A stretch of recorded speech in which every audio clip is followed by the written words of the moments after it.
स्वाज्ञोऽपि यत्प्रसादेन ज्ञानं तत्फलमाप्नुयात् सोऽयं हयास्यो भगवान् हृदय में भातु सर्वदा। मान्याः सर्वेषाम् अत्र अभिनंदनम् अभिवंदनम्। अहमस्मि महानंद झा, श्री लाल बहादुर शास्त्री केंद्रीय विश्वविद्यालय नवदेहल्यां न्याय विभागे अध्यापकः। भवतां समक्षं तर्कभाषा ग्रंथमाश्रित्य इदानीं चर्चा प्रचाल्यमाना विद्यते। तत्र अस्मिन् दिवसे वायुस्वरूपम् अधिकृत्य तावत् चर्चा अस्माभिः क्रियते। मित्रों, तर्क भाषा को लेकर के पिछले अनेक दिनों से यह ज्ञान सत्र आयोजित किया जा रहा है। आज वायु के निरूपण में हम लोग प्रवेश कर रहे हैं। इसके पूर्व में पृथ्वी, जल और तेज, इनका निरूपण हुआ है।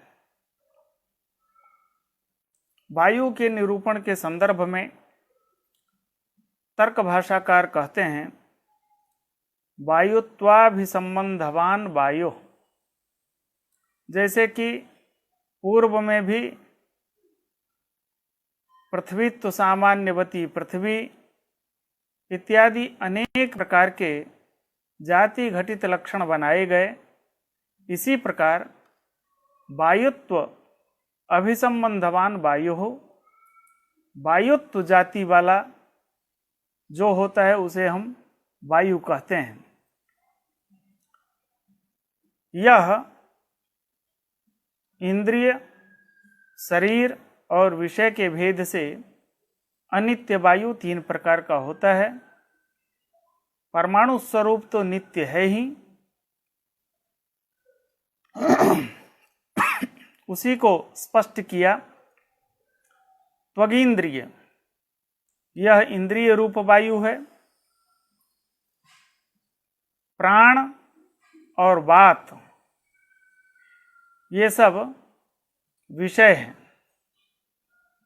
त्वगींद्रिय, प्राण, वातादि प्रभेदा।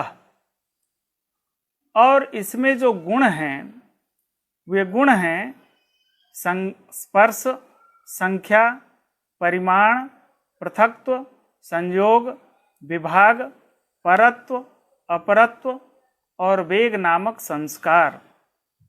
ये वायु में रहने वाले 9 गुण हैं। जैसा कि श्लोक में भी कहा गया है, वायोर्नवैकादश तेजसो गुणाः। वायु के 9 गुण हैं। सच स्पर्शाद्यनुमेयः, यह वायु स्पर्श आदि के द्वारा अनुमेय है। यहाँ अनुमान होता है वायु का, चूंकि प्रत्यक्ष के लिए रूप का होना आवश्यक है और वायु में रूप नहीं है। इसलिए तर्क संग्रह ग्रंथ में अन्नम भट्ट वायु का लक्षण बतलाते हैं, रूप रहित स्पर्शवान वायु हो। रूप नहीं है, इसलिए इसका चाक्षुष प्रत्यक्ष नहीं होता है। वायु का हम अनुमान ही करते हैं और इसे हम स्पार्शन प्रत्यक्ष से भी बतला सकते हैं।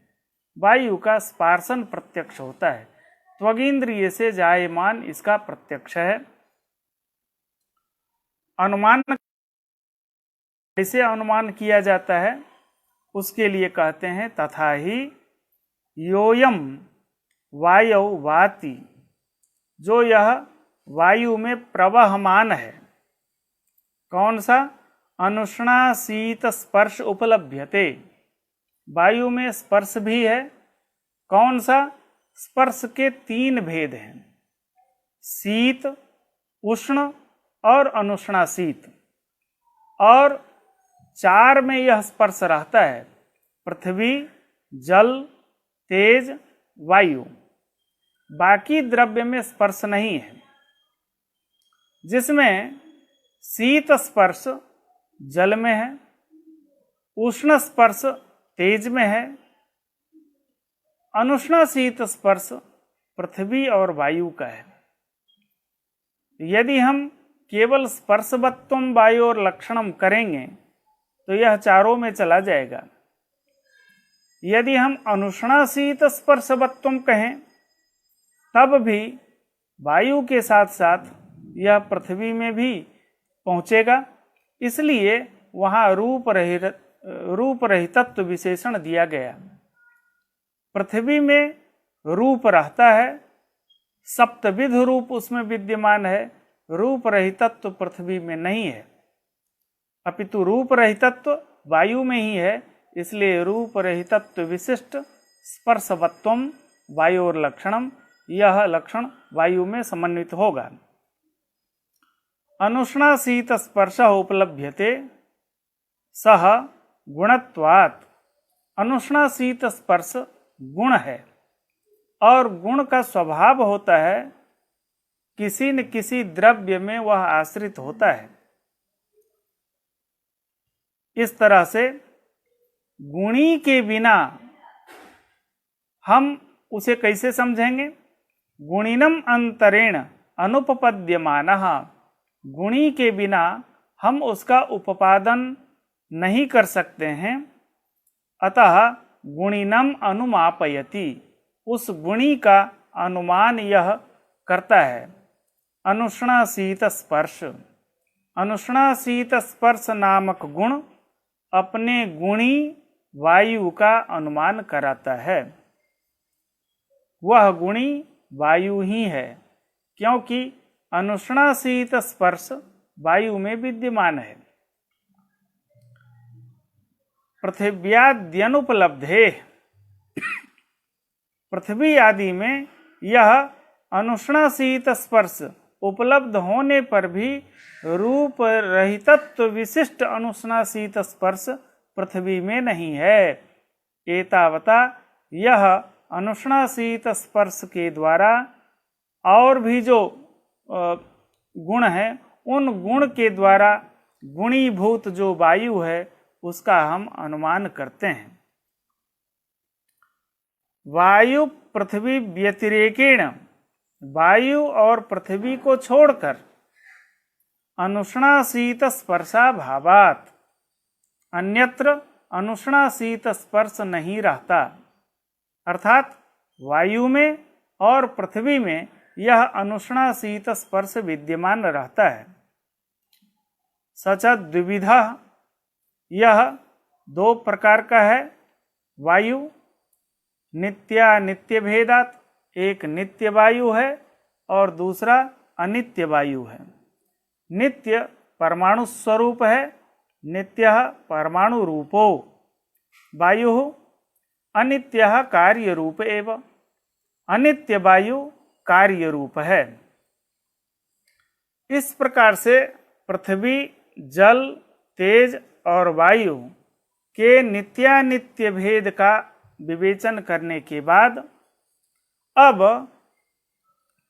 इन चारों परमाणुओं से द्रव्य की उत्पत्ति कैसे होती है, क्योंकि संपूर्ण द्रव्य की उत्पत्ति का क्रम परमाणु से आरंभ होता है। एतावता कार्य द्रव्याणाम उत्पत्ति विनाशक क्रमः आरभ्यते। उत्पत्ति क्रम और विनाशक क्रम यह परमाणु से ही आरंभ होता है, इसलिए उस क्रम को अब बतलाया जा रहा है। तत्र पृथिव्यादीनां चतुर्णाम, पृथिव्यादि 4, पृथ्वी, जल, तेज और वायु, इनके जो कार्य द्रव्य हैं उसकी कैसे उसकी उत्पत्ति कैसे होती है और उस कार्य द्रव्य का विनाश कैसे होता है, उस क्रम को बतला रहे हैं। द्वयोः परमाणुओः क्रियया संयोगे सति द्वेणुकम उत्पद्यते। जैसा कि पहले कहा गया है कि परमाणु से द्रव्य का आरंभ होता है, इसका तात्पर्य यह है कि प्रत्येक परमाणु अलग अलग है। उन दोनों परमाणुओं में अनंत परमाणु हैं। हम सृष्टि क्रम की चर्चा कर रहे हैं, तो पहले दो परमाणु का संयोग होगा। वह संयोग कैसे होता है? परमाणु में क्रिया होती है। द्वयोः परमाणुओः क्रिया जायते, क्रिया से दोनों में संयोग होगा। दो परमाणुओं में परस्पर संयोग होता है, क्योंकि दोनों द्रव्य हैं। एतावता द्रव्ययोः संयोगः, दोनों परमाणुओं में संयोग हुआ।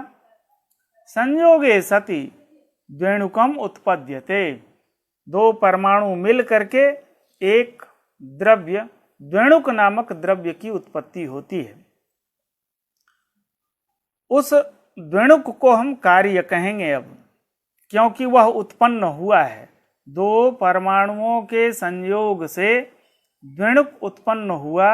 एतावता जिसकी उत्पत्ति हुई द्वेणुक की, वह कार्य हुआ। उस कार्य का कारण होगा, और वह कारण तीन प्रकार का है: समवायी कारण, असमवायी कारण और निमित्त कारण। तो उस द्वेणुक रूप कार्य का समवायी कारण परमाणु है। तस्य परमाणु समवायी कारणम, वे दोनों परमाणु इसके समवायी कारण हुए।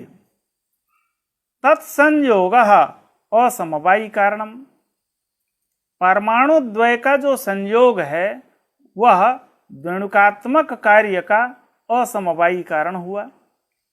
अदृष्टादि निमित्त कारणम, अदृष्ट, ईश्वर, ये सब जो भी हैं वो सब निमित्त कारण हुए। तो एक कार्य है द्वेणुक, उस द्वेणुक का समवायी कारण परमाणु है, असमवायी कारण उन्हीं दोनों परमाणुओं का संयोग है, अदृष्टादि निमित्त कारण है। ततः द्वेणुकानां त्रयाणाम, तीन द्वेणुक मिल करके क्रिया संयोगे सति, पैटर्न वही रहेगा, क्रिया के द्वारा परस्पर में संयोग होना। द्वेणुकानां त्रयाणाम क्रिया संयोगे सति त्रेणुकम उत्पद्यते। तीन द्वेणुक में जब क्रिया होती है तो त्रसरेणु, त्रेणुक की उत्पत्ति होती है। इसी तरह अब त्रसरेणु अर्थात त्रेणुक अब कार्य हो गया। उस कार्य का भी समवायी कारण, असमवायी कारण और निमित्त कारण होगा। तो उस त्रसरेणु का जो समवायी कारण है वह समवायी कारण द्वेणुक होगा। असमवायी कारण द्वेणुकों का संयोग होगा और निमित्त कारण अदृष्टादि ही होंगे।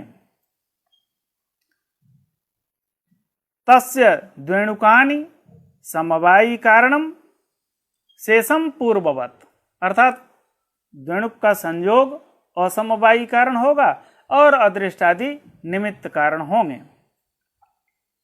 एवं त्रेणुकैः चतुर्भिः चतुर्णुकम, तीन त्रेणुक मिल करके तीन त्रसरेणु के संयोग से एक चतुर्णुक की उत्पत्ति होती है। इसमें भी चतुर्णुक रूप जो कार्य है उसका समवायी कारण त्रसरेणु है। त्रसरेणु का संयोग असमवायी कारण होगा, अदृष्टादि निमित्त कारण होंगे। चतुर्णुकैः अपरम स्थूलतरम, चतुर्णुक अनंत मिल करके एक स्थूलतर द्रव्य का आरंभ होता है। जो स्थूलतर द्रव्य कार्य होगा उस कार्य का समवायी कारण चतुर्णुक होगा, चतुर्णुक संयोग और समवायी कारण होगा, अदृष्टादि निमित्त कारण होंगे। अब स्थूलतर जो द्रव्य उत्पन्न हुआ है, स्थूलतरैः अपरम स्थूलतमम, इस तरह से बड़ा बड़ा होते होते स्थूलतम द्रव्य का आरंभ होता है। उसमें भी उसका अवयव समवायी कारण होगा, अवयव संयोग असमवायी कारण होगा और निमित्त कारण अदृष्टादि होंगे। एवं क्रमेण, इसी प्रकार इसी क्रम से धीरे धीरे महापृथ्वी, महत्यः आपः, महत्तेजः, महांस वायु उत्पद्यते। सबके परमाणु से द्विणुक, द्विणुक से त्रसरेणु, त्रसरेणु से चतुर्णुक, चतुर्णुक से स्थूलतर द्रव्य, स्थूलतर द्रव्य से स्थूलतम द्रव्य, इसी क्रम से पार्थिव परमाणु से महापृथ्वी, जलीय परमाणु से महान जल, तेजस परमाणु से महान तेज और वायवीय परमाणु से महान वायु की उत्पत्ति हो जाती है। कार्यगता रूपादयः, कार्य में जो रूप, रस, गंध, स्पर्श, इनकी उत्पत्ति जो होती है, वह रूप आदि की उत्पत्ति किस प्रकार से होगी, उसके लिए कहते हैं कार्यगता रूपादयः स्वाश्रय समवायी कारण स्वाश्रय समवायी कारण गतेभ्यः रूपादिभ्यः जायन्ते। एक उदाहरण ले लेते हैं। पट एक कार्य है। पट में जो रूप है, रक्त वस्त्र की उत्पत्ति हम कर रहे हैं, तो रक्त वस्त्र की उत्पत्ति में समवायी कारण तो वस्त्र है, असमवायी कारण कौन होगा? क्योंकि यहाँ कार्यगत गुण की उत्पत्ति की बात हो रही है। कार्यगता रूपादयः स्वाश्रय समवायी कारण गतेभ्यः रूपादिभ्यः जायन्ते। तो कार्यगत जो रूप है, अर्थात कार्य है वस्त्र का रूप, उस वस्त्र के रूप कैसे उत्पन्न होंगे? तो स्वाश्रय, वस्त्र के रूप का आश्रय वस्त्र है, क्योंकि वह रूप वस्त्र में रहता है, इसलिए वस्त्र के रूप का आश्रय वस्त्र हुआ, तो आश्रय वस्त्र हुआ। स्वाश्रय उसका जो समवायी कारण, उस वस्त्र का जो समवायी कारण है, वस्त्र का समवायी कारण तंतु होता है, क्योंकि उसका अवयव वस्त्र का समवायी कारण होगा। वस्त्र का समवायी कारण तंतु है, तो उसका जो तंतु का रूप है, उसी रूप से वस्त्र के रूप का निर्माण होता है। कहने का भाव यह है कि तंतु जिस कलर का होगा उसी कलर का वस्त्र बनेगा। दुनिया में कहीं भी यह नहीं देखने में आता है कि तंतु श्वेत हो और वस्त्र रक्त उत्पन्न हो जाए।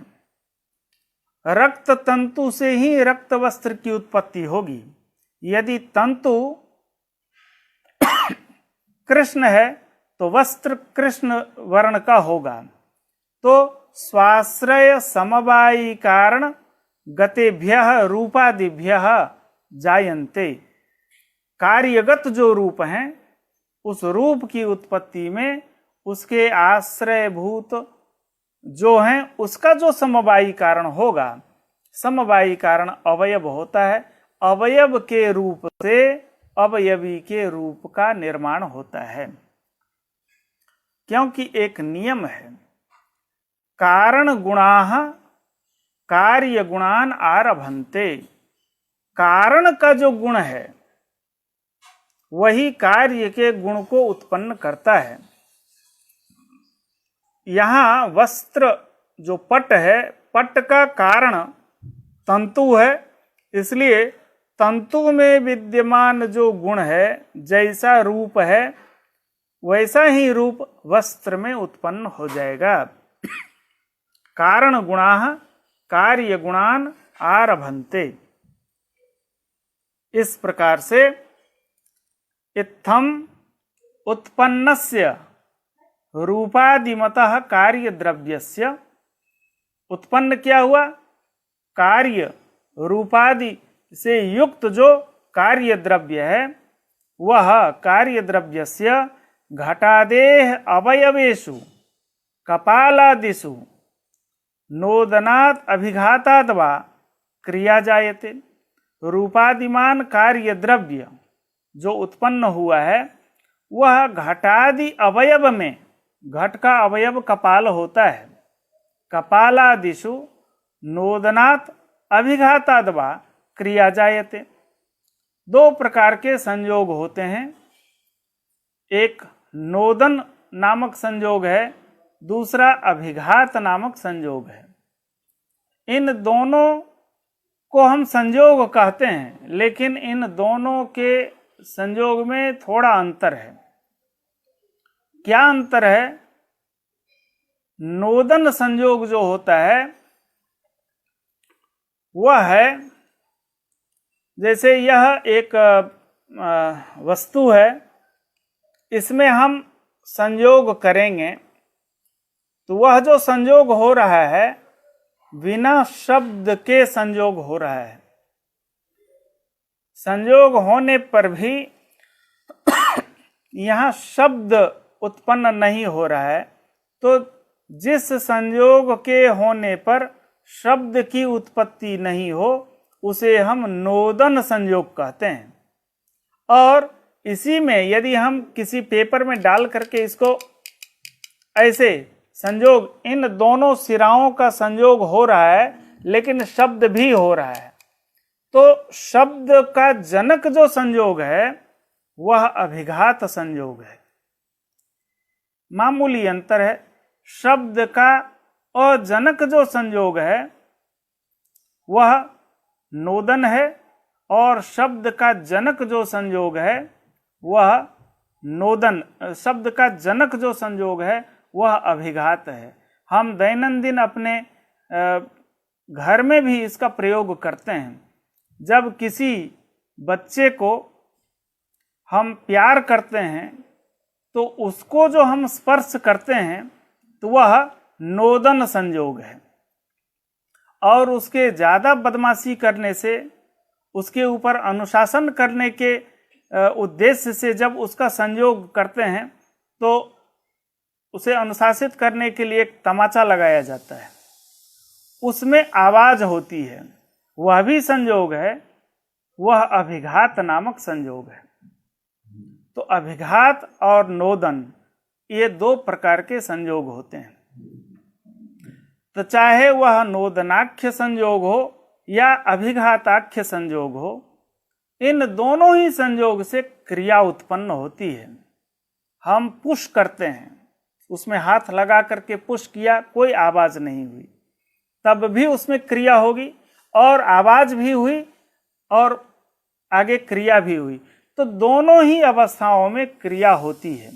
नोदनात् अभिघाताद् वा क्रिया जायते।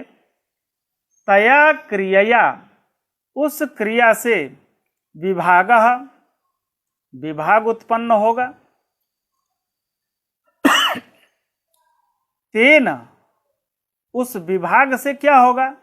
अवयवारंभक, तेन अवयव्यारंभकस्य असमवायी कारणभूतस्य संयोगस्य नाशः। क्रिया से विभाग होता है, विभाग से क्या हुआ? आरंभक संयोग जो होता है ना, असमवायी कारण, उसके संयोग का नाश हो जाता है। ये विनाशक क्रम है। संयोगस्य नाशः क्रियते।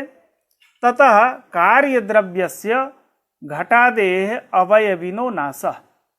असमवायी कारणभूत जो अवयव संयोग है, उस संयोग में वह संयोग खंडित हो जाता है।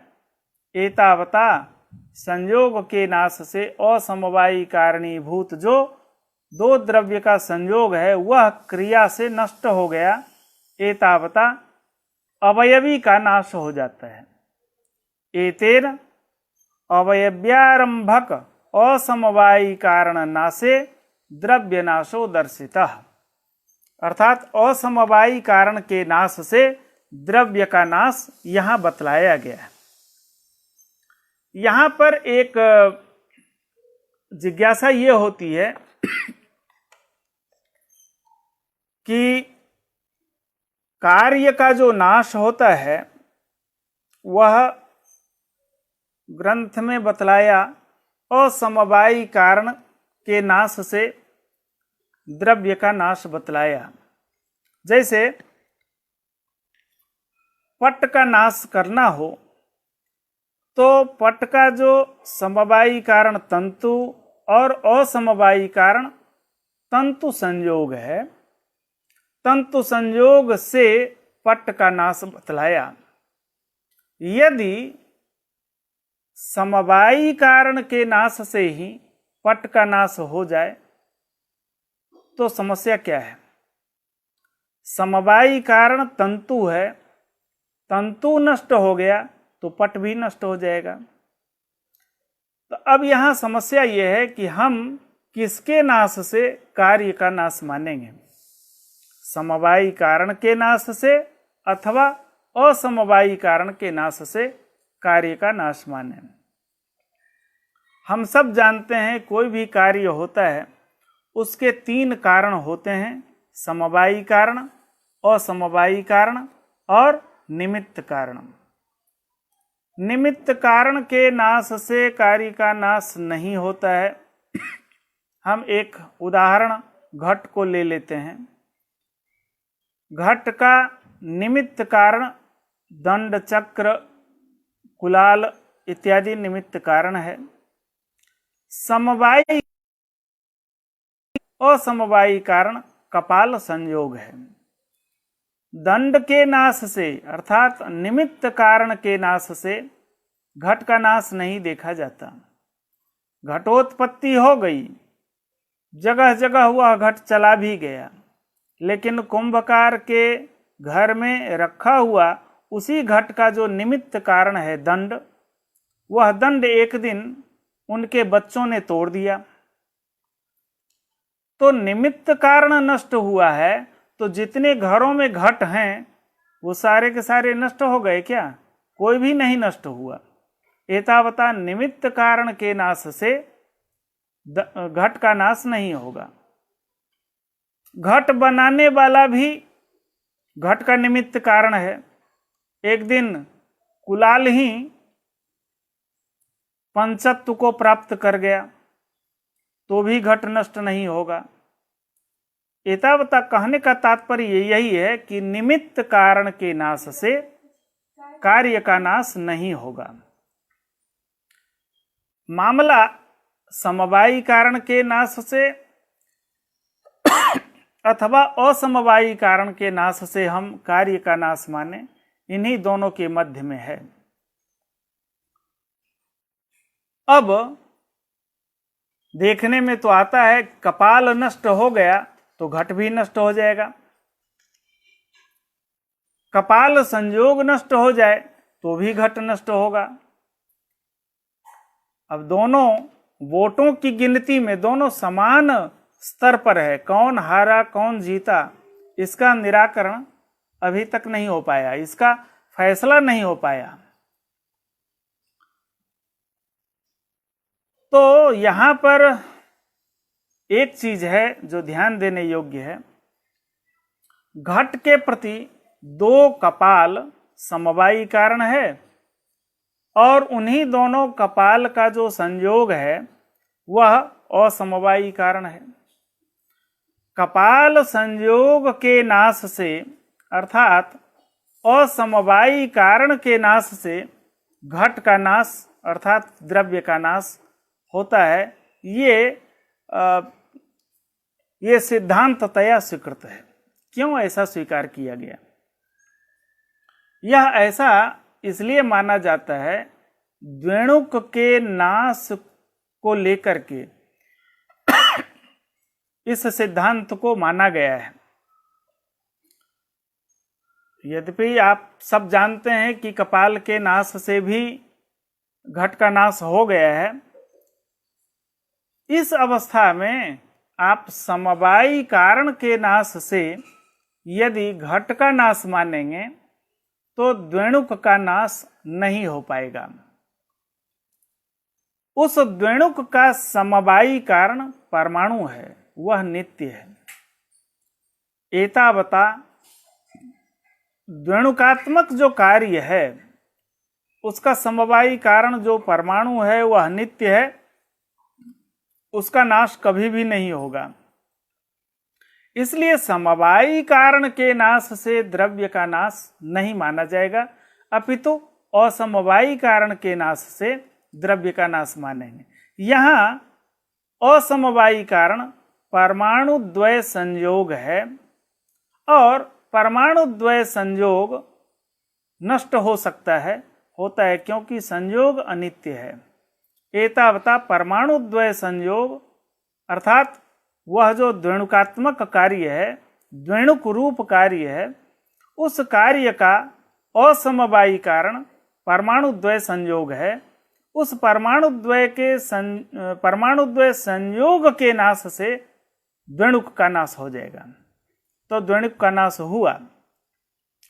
इस तरह से, लेकिन इस नियम को मानने पर एक आपत्ति भी आएगी, अर्थात समवायी कारण के नाश से कार्य का नाश नहीं मान करके असमवायी कारण के नाश से कार्य का नाश आप मानते हैं, और यह इसलिए कि द्वेणुक का नाश हो जाए, अन्यथा द्वेणुक के नाश की संभावना नहीं होगी, क्योंकि द्वेणुक का समवायी कारण परमाणु है, वह नित्य है, उसका नाश होगा नहीं। एतावता कार्य जो द्वेणुक है उसका भी नाश नहीं होगा। अब आपने असमवायी कारण के नाश से कार्य का नाश माना है, असमवायी कारण द्वेणुक का परमाणु द्वय संयोग है, वह संयोग विनाशी है। एतावता असमवायी कारण परमाणु द्वय के नाश से द्वेणुक का नाश तो हो गया। इस नियम को मान लेने पर, अर्थात असमवायी कारण के नाश से कार्य का नाश जब मानेंगे तो एक समस्या आएगी। वह समस्या क्या है?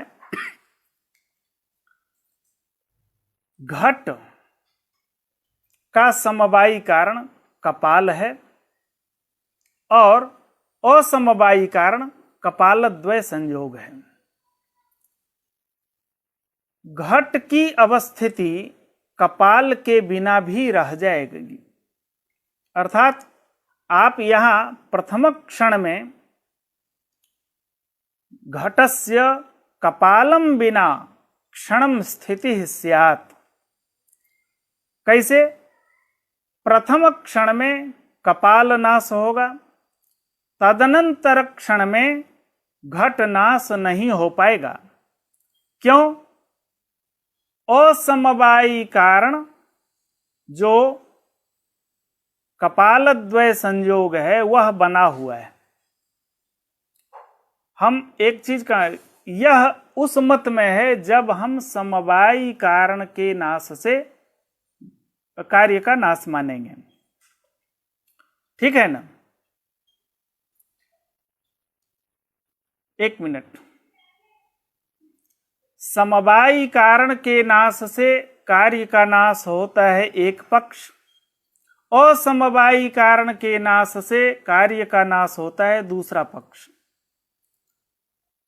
यदि हम समवायी कारण के नाश से कार्य का नाश मानेंगे तो द्वेणुक नाश नहीं हो पाएगा, क्योंकि द्वेणुक नाश का द्वेणुक जो कार्य है उसका समवायी कारण परमाणु है, वह नित्य है, उसका नाश नहीं होता।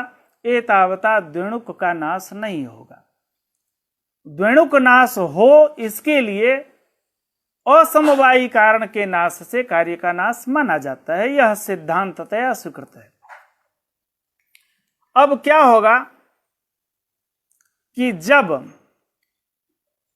प्रथम क्षण में समवायी कारण जो कपाल है उसका नाश होगा, उसके उत्तर क्षण में घट नाश नहीं होगा, क्योंकि असमवायी कारण जो कपाल द्वय संयोग है वह तो बना हुआ है। प्रथम क्षण में कपाल का नाश हुआ, द्वितीय क्षण में कपाल द्वय संयोग नष्ट होगा, तब जाकर के घट नाश होगा। एक बात तो द्वितीय क्षण में कपाल द्वय संयोग का नाश हुआ, तृतीय क्षण में घट का नाश होता है। अब तृतीय क्षण में समवायी कारण कपाल है, कपाल के बिना भी घट की स्थिति बनी रहेगी। वह इस पक्ष में, एक पक्ष जो हम मानते हैं समवायी कारण के नाश से घट का नाश मानते हैं, उस पक्ष में समवायी कारण घट का कपाल है, कपाल का नाश हुआ, कपाल नाश के अनंतर ही कपाल संयोग नष्ट होगा। यह एक क्रम है, इस क्रम को हम मान के चलते हैं और यही क्रम वस्तुतः क्रम है। तो समवायी कारण के नाश से कार्य का नाश यदि मानेंगे तो समवायी कारण कपाल के नष्ट हो जाने पर भी घट का नाश नहीं होगा, क्यों कि उस समय में कपाल द्वय संयोग बना हुआ है। क्षण हम गिन रहे हैं, तृतीय क्षण में घट नष्ट होगा, प्रथम क्षण में कपाल नष्ट हुआ, समवायी कारण नष्ट हो गया, और अभी 2 क्षण और है। द्वितीय क्षण है असमवायी कारण का नाश। जब असमवायी कारण का नाश होगा तब जाकर के घट नष्ट होगा। तो समवायी कारण के बिना ही घट की अवस्थिति है। यह समवायी कारण के नाश से यदि आप कार्य का नाश मानेंगे तो यह अस्वारस्य होगा। इसलिए नवीन जो नैयायिक हैं इस मत को नहीं मानते। समवायी कारण के नाश से कार्य का नाश होता है, इसे नवीन नैयायिक नहीं मानते।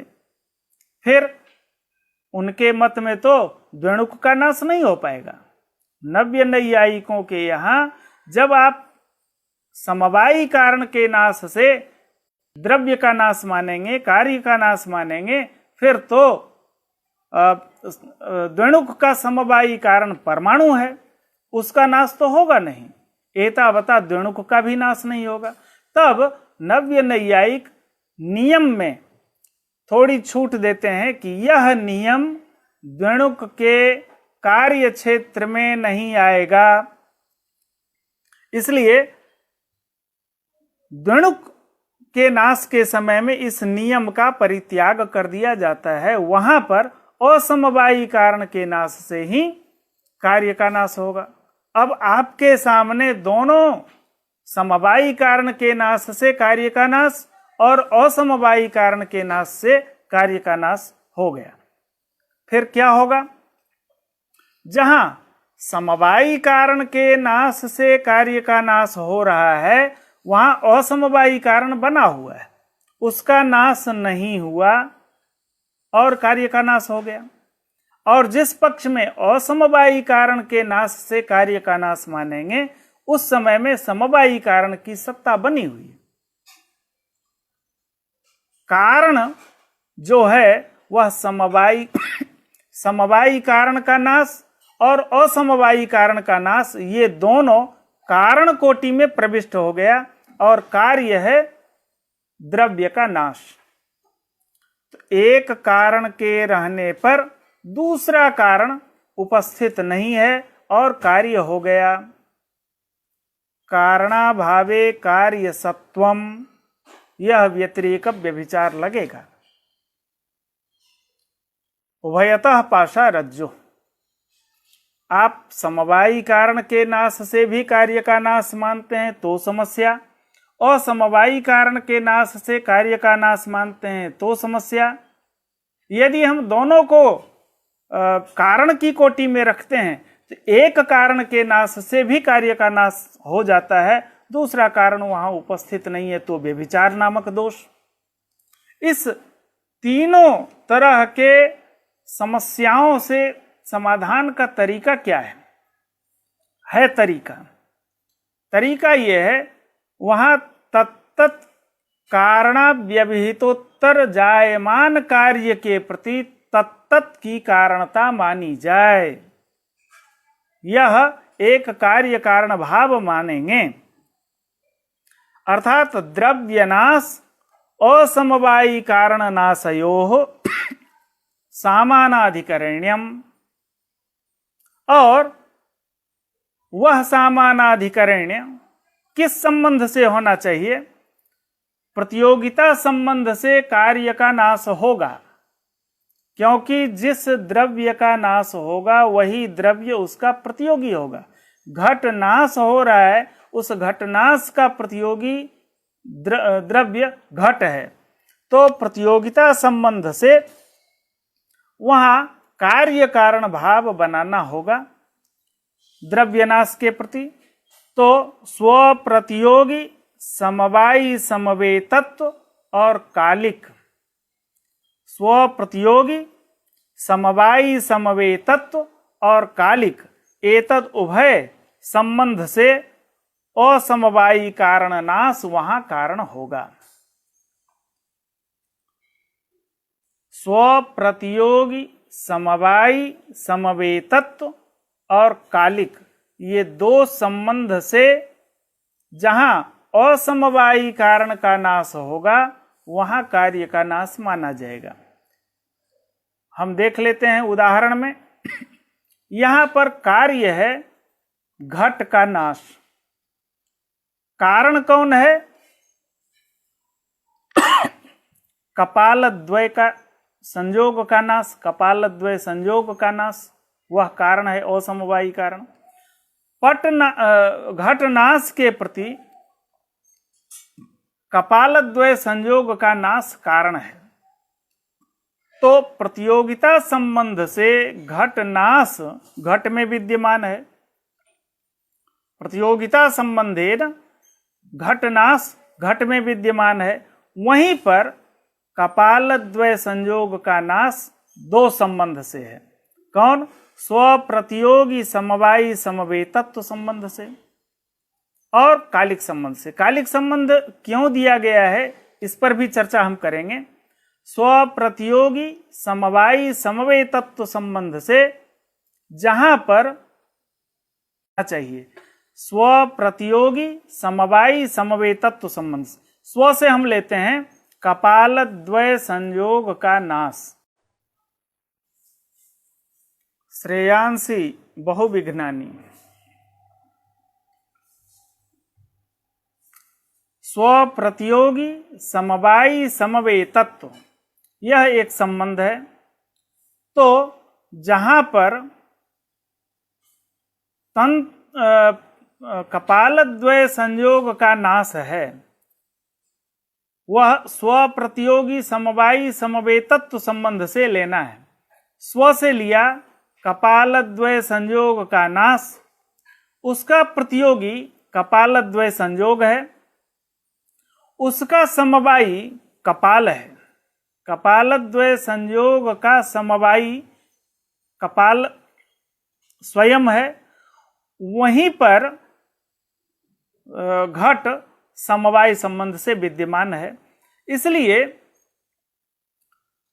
यह स्वप्रतियोगी समवायी समवेतत्व इस संबंध से कपालद्वय के नाश, कपालद्वय संयोग जो उसका समवायी कारण है, कपालद्वय संयोग में कपालद्वय संयोग का नाश जो होता है वही स्वपद से ग्राह्य है। कपालद्वय संयोग नाश, उसका प्रतियोगी कपालद्वय संयोग है, उसका समवायी कपाल है। वहीं पर समवाय संबंध से घट भी विद्यमान है, और जहां पर यह विद्यमान है इसी वहीं पर कालिक संबंध से कपालद्वय संयोग भी विद्यमान है, कपालद्वय संयोग का नाश भी विद्यमान है। इस तरह से कार्य कारण में सामानाधिकरण्य बन गया।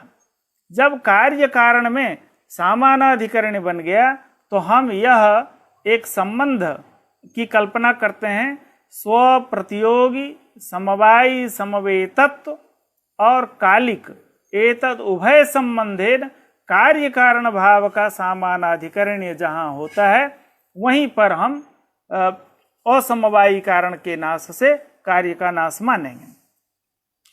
तो कारणतावच्छेदक की कोटि में एक कालिक संबंध का भी निवेश किया गया है। यह क्यों? यह इसलिए कि कालांतर में होने वाला कालांतर भावी जो कपालद्वय का संयोग है उसका यदि नाश हो जाए तो इस समय में जो घट है वह भी नष्ट हो जाएगा। दूसरे कालांतर में होने वाला जो कपालद्वय संयोग का नाश होगा, उस भावी नाश से इस समय विद्यमान घट का नाश नहीं हो, इसके लिए कालिक संबंध का निवेश किया गया है। और जब कालिक संबंध का निवेश कर दिया गया है तो यह समस्या नहीं हो पाएगी, क्योंकि भावी नाश इदानीं काल जो घट है उसमें कालिक संबंध से वह घट में विद्यमान नहीं है, क्योंकि समान कालिकयोः एव कालिक संबंध। जो समान कालिक होता है, इस काल में जो विद्यमान वस्तुद्वय है उसी वस्तुद्वय के मध्य में कालिक संबंध माना जाता है। अन्य काल में काल के रहने पर भी उसका कालिक संबंध मान्य नहीं है। इसलिए समान कालिकयोः एव कालिक संबंध, यह तो स्वीकार करके हम वहां इस स्थिति पर पहुंचे हैं, स्व समवायी समवेतत्व और कालिक एतद उभय संबंध से जहां सामानाधिकरण्य बनेगा वह चाहे असमवायी कारण हो या समवायी कारण हो, उसके नाश से कार्य का नाश हम मानते हैं। कहीं पर क्वचित समवायी कारण नाशे द्रव्य नाश, कहीं कहीं तो समवायी कारण के नाश से भी द्रव्य का नाश माना जाता है। यथा पूर्वोक्तस्यैव पृथिव्यादेः संहारे, पृथ्वी आदि के संहार में संजिहीर्षोः महेश्वरस्य संजिहीर्षा जायते, ईश्वर की इच्छा हो गई कि इसका संहार हो, इसका विनाश हो, और संजिहीर्षावशात उसका नाश हो जाता है। ततः द्व्यणुकारंभकेषु परमाणुषु क्रिया, द्व्यणुक का आरंभक जो परमाणु है उस परमाणु में क्रिया होती है। तया क्रियया विभाग, उस क्रिया से विभाग उत्पन्न होता है, विभाग से संयोग नष्ट हो गया। ततः तयोः संयोग नाशे सति, उन दोनों में संयोग नष्ट हुआ। संयोग नष्ट हुआ तो द्व्यणुकेषु नष्टेषु, द्व्यणुक भी नष्ट हो गया, क्योंकि दो परमाणुओं के समूह से ही द्व्यणुक की उत्पत्ति हुई और क्रिया से वह संयोग नष्ट हुआ। एतावता द्व्यणुक विखंडित हो गया। नष्टेषु स्वाश्रय नाशात, वह द्व्यणुक संयोग ही उसका आश्रय था। स्वाश्रय नाशात द्व्यणुक नाशः, इसी तरह त्रसरेणु का भी नाश हो गया। तो त्रसरेणु के नाश से इसी क्रम में हम चलते रहेंगे। पहले तो द्व्यणुक नष्ट हुआ, द्व्यणुक से त्रसरेणु नष्ट हुआ, त्रसरेणु से चतुर्णुक, इत्यादि क्रम से सबका नाश होता रहता है। ततस्तयोः संयोग नाशे सति द्व्यणुकेषु नष्टेषु, दो परमाणुओं में संयोग नष्ट हुआ तो द्व्यणुक नष्ट हुआ। द्व्यणुकेषु नष्टेषु, द्व्यणुक नष्ट हो जाने पर स्वाश्रय नाशात। वह किसका आश्रय है? त्रसरेणु का आश्रय द्वेणुक है। एतावता आश्रयभूत जो द्वेणुक है उसके नाश से त्रसरेणु का भी नाश हुआ। एवं क्रमेण पृथिव्यादि नाशः, इसी क्रम से पृथ्वी का नाश हो जाता है, अर्थात कार्य का नाश हो जाता है। यथावा तंतु नाम, तंतु के नाश से भी पट का नाश होता है। यह पक्ष है समवायी कारण के नाश से कार्य का नाश होता है। तद्गता नाम रूपादि नाम, घट का रूप, पट का रूप, यह जो होता है रूपादि नाम स्वाश्रय नाशी नैव नाशः, अपने आश्रय के नाश से। घट के रूप का आश्रय घट है, घट का नाश हो गया तो घटगत रूप भी नष्ट हो गया। पट के नाश से पटगत रूप का भी नाश हो जाता है। स्वाश्रय नाशे नैव नाशः अन्यत्र तु सत्येव आश्रय विरोधी गुण प्रादुर्भावेण विनाशः। अन्य जगह आश्रय विरोधी गुण प्रादुर्भावेण विनाशः, विरोधी गुण का जहाँ प्रादुर्भाव हो जाता है वहाँ भी पूर्व में विद्यमान गुण नष्ट हो जाता है। जैसे पाक प्रक्रिया में हुआ, पाक से श्याम रूप, घट का जो श्याम रूप है उसमें विरोधी गुण अर्थात रक्त रूप जो है वह श्याम रूप का विरोधी है, तो विरोधी गुण का प्रादुर्भाव हुआ तो पूर्व का जो श्याम रूप है वह नष्ट हो जाता है। अन्यत्र तो सत्येव आश्रय, आश्रय पूर्ववत विद्यमान है। अभी कहा गया आश्रय के नाश से गुण का नाश होगा। कहीं कहीं आश्रय के रहने पर भी विरोधी गुण यहाँ यदि उपस्थित हो गया तो पूर्व गुण नष्ट होकर के नया गुण उपस्थित हो जाता है।